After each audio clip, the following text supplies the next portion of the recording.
Hallelujah. प्रभु परमेश्वर की महिमा हो। एक और अवसर प्रभु ने हम सबों को दिया है कि हम सभी मिलकर परमेश्वर के वचन पर मनन कर सकें। इसके लिए मैं प्रभु परमेश्वर का लाखों लाख शुक्रगुजार हूं। आप नियमित रूप से कार्यक्रम में जुड़ते हैं, आप सबों के लिए प्रभु का धन्यवाद हो। आइए प्रभु के वचन पर मनन करें। प्रार्थना। पवित्र पिता, आपका धन्यवाद, आपने हमें जीवित रखा है। आपकी स्तुति करने का अनुग्रह हमें दें। प्रार्थना यीशु के नाम से मांगते हैं, आमीन। जी हां, क्योंकि हम जीवित हैं इसीलिए हम प्रभु की स्तुति कर सकते हैं। जो जीवित हैं वे ही तो आपकी स्तुति कर सकते हैं। जो मर गए हैं वे क्या आपकी स्तुति कर सकते हैं? है कि नहीं? जीवितों की दुनिया में मैं रहना चाहता हूं। दाऊद कहता है, कहने का क्या मतलब है, यह मृत्यु लोक है। यहां जो पैदा होता है उसे एक दिन अवश्य मरना है। हमारे सांसों के रुकने के साथ ही हमारे प्राण पखेरु उड़ जाते हैं। मतलब जीवितों की एक दुनिया है जो कि स्वर्ग है। वहां मृत्यु नहीं, वहां श्राप नहीं, वहां पाप नहीं, वहां आंसू नहीं, वहां मृत्यु नहीं, वहां हमेशा हमेशा की जिंदगी प्रभु हमें अनुग्रहित करेंगे। मनुष्य परमेश्वर की स्तुति करे, इसीलिए परमेश्वर ने मनुष्यों की रचना की। और मनुष्यों को परमेश्वर ने कैसे सृजा? मिट्टी से परमेश्वर ने उनकी रचना की। मिट्टी को परमेश्वर ने उठाया, उसे अच्छा सा एक रूप परमेश्वर ने दिया, और उसके नथनों में जब परमेश्वर ने अपने जीवन का श्वास फूंका, वे जीवित हो गए। जरा कल्पना करके देखिए, हम कौन थे? मिट्टी थे, एक मूर्ति की तरह। हम में कोई हलचल नहीं थी, कोई जीवन नहीं था। लेकिन जब परमेश्वर ने अपनी श्वास हम पर फूंकी, हम में जीवन ने प्रवेश किया।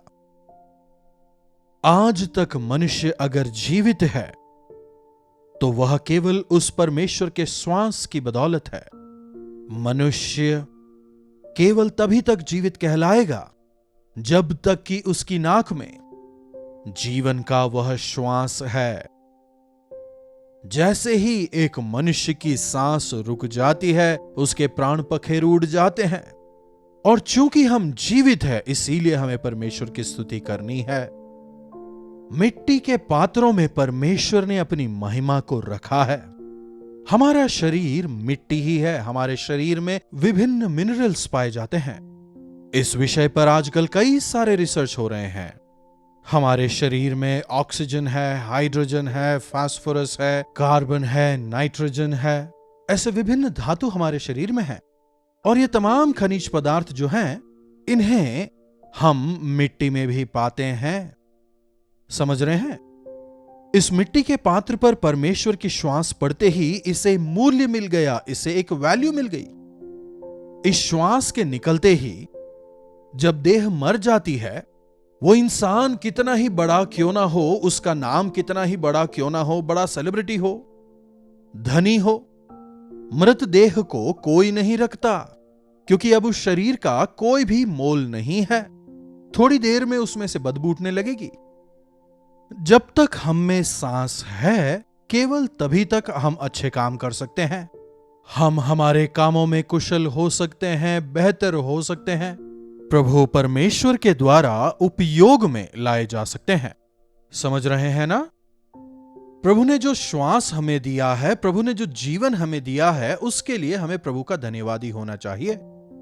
हे मेरे मन, यहोवा को धन्य कह और उनके किसी भी उपकार को तू ना भूलना। हो सकता है कि एक संस्कार के तौर पर आप हर रोज इस वचन को दोहराते हों, लेकिन याद रखें कि यह उनका उपकार ही है कि आज हम जीवित हैं, हम श्वास ले पा रहे हैं। इसके लिए प्रभु की स्तुति करें।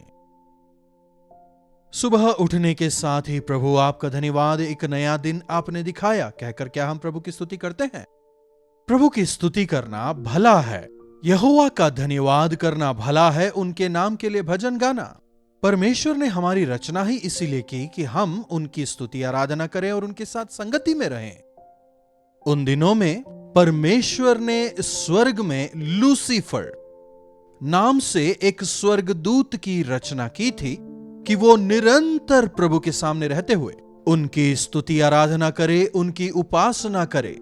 वचन हमें बताता है कि वो काफी खूबसूरत था, लेकिन उसकी विशेषता की वजह से उसके अंदर एक प्रकार का घमंड समाने लगा, एक प्रकार का अहम उसके अंदर उभरा और वो अपनी तुलना परम प्रधान परमेश्वर से करने लगा, कहने लगा कि मैं उनके बराबर हूं।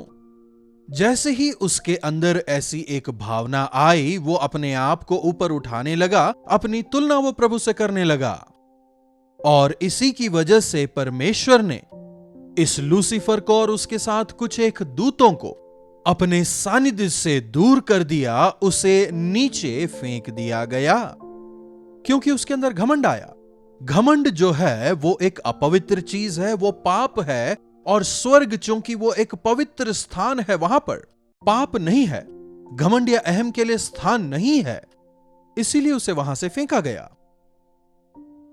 आज वही लूसीफर अपने अन्य दूतों के साथ, जिन्हें परमेश्वर ने स्वर्ग से निकाल दिया था, फेंक दिया था, मनुष्यों को परेशान करते रहते हैं, हताश करते हैं। परमेश्वर की जो सबसे बेहतरीन रचना है मनुष्य, उसे वो शैतान जो है विभिन्न तरीकों से अपनी ओर आकर्षित करने का प्रयास करता है, ताकि मनुष्य प्रभु को कोसे। जी हां, जो परमेश्वर को कोसते हैं वे शैतान के संबंधी हैं, और जो परमेश्वर की स्तुति करते हैं वे परमेश्वर की संतान हैं। क्या आप परमेश्वर की स्तुति करते हैं, उनकी महिमा करते हैं? सुबह सवेरे उठने के साथ ही क्या आप परमेश्वर का धन्यवाद करते हैं कि उन्होंने आपको जीवित रखा है, उन्होंने आपको सांसें दी है? उनकी जो तमाम भलाई आपके जीवन में उन्होंने की है, क्या आप उसके लिए परमेश्वर का धन्यवाद करते हैं? क्या उनकी महिमा करते हैं? यही परमेश्वर हमसे चाहते हैं। जी हां, प्रत्येक मानव के विषय परमेश्वर की योजना है, और वे जो योजनाएं हैं वे भलाई ही की हैं। और यदि हम परमेश्वर की उन योजनाओं को, परमेश्वर की उन भलाइयों को अपने जीवन में समझने पाएं, तो हर समय हम परमेश्वर की स्तुति आराधना करते रहेंगे, उनकी स्तुति निरंतर हमारे मुख से होती रहेगी। यदि आज हम स्वस्थ हैं तो यह केवल उनका अनुग्रह है, उन्होंने हमारे जीवन में कार्य किया है। और मान लीजिए यदि आपका स्वास्थ्य खराब हो गया, कुछ बीमारी हो गई, वचन कहता है कि यीशु मसीह के नाम में संपूर्ण चंगाई है।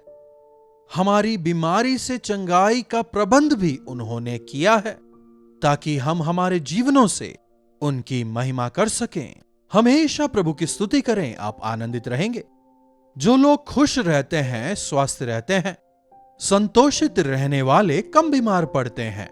इसीलिए वचन कहता है प्रभु में सदा आनंदित रहो। पौलुस कहता है प्रभु में आनंदित रहो। मैं फिर कहता हूं प्रभु में आनंदित रहो। प्रभु की स्तुति करना हमारे लिए भला है, परमेश्वर का धन्यवाद करना हमारे लिए भला है। अपने बच्चों को सिखाएं, जो नहीं है उसके विषय में शिकायत ना करें, कुड़कुड़ाते हुए ना रहें। इसके बजाय जो है उसके लिए परमेश्वर का धन्यवाद करते रहें। उचित समय पर जो आवश्यक है उसे परमेश्वर आपको जरूर देंगे। हे जाति जाति के लोगों, यहोवा का धन्यवाद करो। क्या आपने भजन 150 कभी पढ़ा है? भजन संहिता 150 को यदि हम पढ़ें तो वहां हमें समझ आएगा कि क्यों हमें प्रभु की स्तुति करनी है। आइए क्यों ना हम सभी मिलकर इस भजन को पढ़ें। याह की स्तुति करो, परमेश्वर के पवित्र स्थानों में उनकी स्तुति करो। उनकी सामर्थ्य से भरे हुए आकाश मंडल में उनकी स्तुति करो। उनके पराक्रम के कामों के कारण उनकी स्तुति करो। उनकी अत्यंत बड़ाई के अनुसार उनकी स्तुति करो। नरसिंगे फूंकते हुए उनकी स्तुति करो। सारंगी और वीणा बजाते हुए उनकी स्तुति करो। डफ बजाते और नाचते हुए उनकी स्तुति करो। तार वाले बाजे और बांसुरी बजाते हुए उनकी स्तुति करो। ऊंचे शब्द वाली झांझ बजाते हुए उनकी स्तुति करो। जितने प्राणी हैं सब के सब याह की स्तुति करें, याह की स्तुति करो। जितने प्राणी हैं जितने प्राणी जिनमें जान है सब परमेश्वर की स्तुति करें। पाप ने इंसानों से स्तुति का दान छीन लिया था। अदन की वाटिका में जिस फल को खाने के लिए परमेश्वर ने आदम और हव्वा को मना किया, उन्होंने खाया। तब पाप ने उनमें प्रवेश किया और वे स्तुति नहीं कर पाए। वह जो वाकया हुआ था उसके बाद में वे दोनों स्तुति करना भूल गए। जब कभी परमेश्वर कोई चमत्कार हमारे जीवनों में करते हैं या कोई खास बात हमारे जीवनों में होती है, उस दौरान हम परमेश्वर की स्तुति करते हैं। हमें याद आता है कि परमेश्वर की स्तुति करना है, लेकिन हमेशा प्रभु की स्तुति करने के दान को हमने खो दिया। भजनकार 146वें भजन में कहता है, यह की स्तुति कर हे मेरे मन, यहोवा की स्तुति कर, मैं जीवन भर यहोवा की स्तुति करता रहूंगा। जब तक मैं बना रहूंगा अपने परमेश्वर का भजन गाता रहूंगा। किसी विशेष दिन या किसी विशेष संदर्भ में ही हमें प्रभु की स्तुति नहीं करनी। कुछ अच्छी बात हुई, प्रभु आपका धन्यवाद, केवल इतना ही नहीं, जीवन भर मैं परमेश्वर की स्तुति करूंगा। जीवन भर मैं अपने परमेश्वर का भजन गाऊंगा। जब तक मैं जीवित रहूंगा अपने परमेश्वर की स्तुति करता रहूंगा, प्रभु की महिमा करूंगा।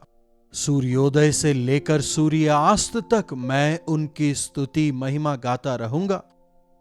लेकिन इसके विपरीत आजकल हम दिन भर शिकायतें करते रहते हैं, जिसकी वजह से शारीरिक तौर पर हम कमजोर होते जा रहे हैं। मानसिक तौर पर कई बार हम डिप्रेशन में चले जाते हैं, निराश हो जाते हैं, काफी अधिक स्ट्रेसफुल महसूस करते हैं।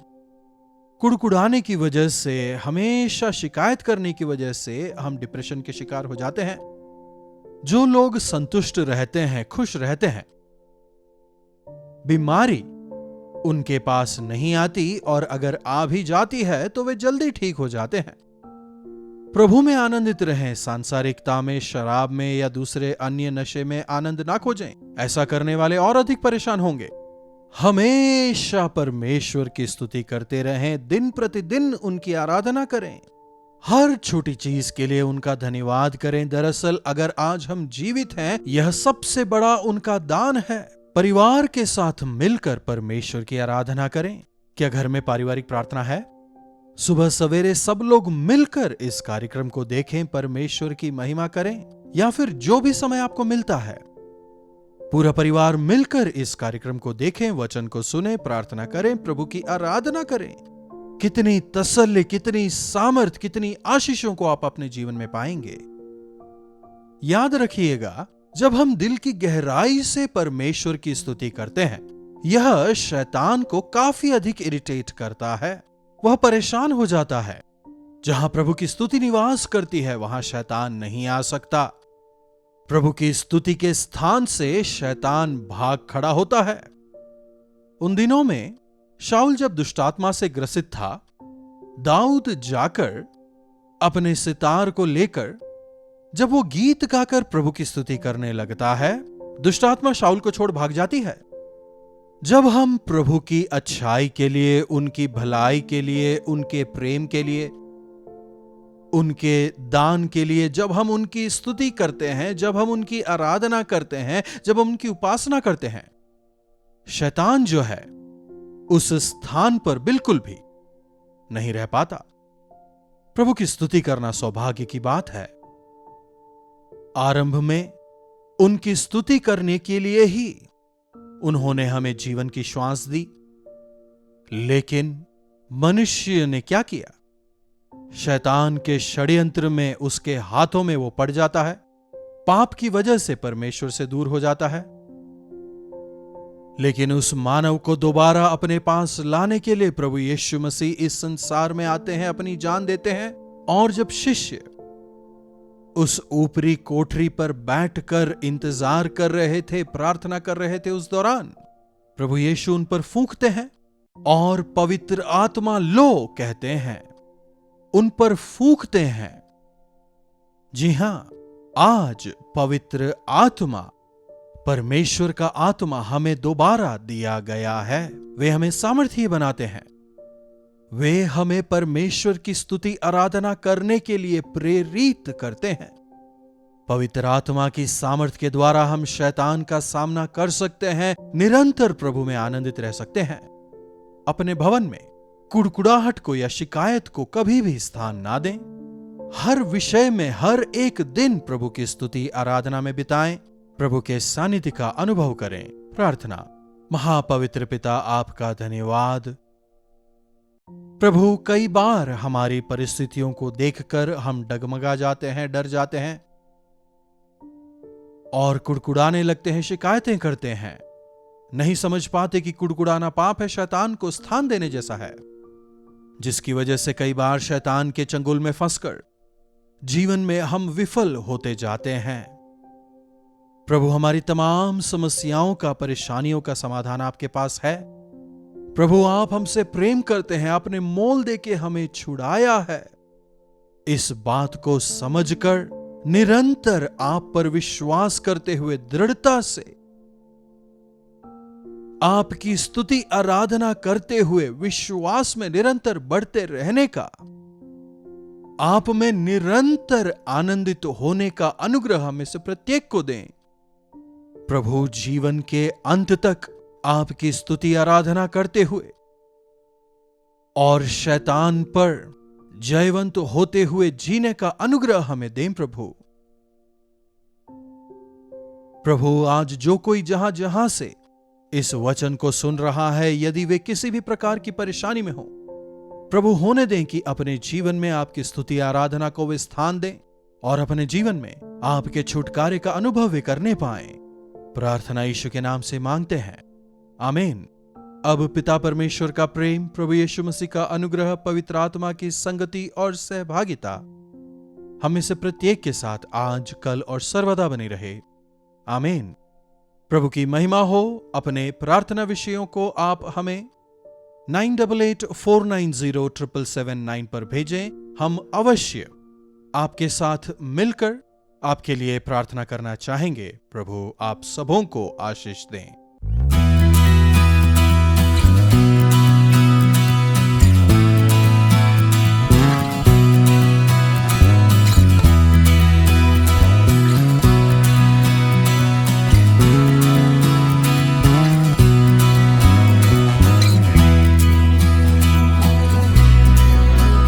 कल्वरी दर्शन, ये है प्रेम के दर्शन, यीशु प्रेम के दर्शन।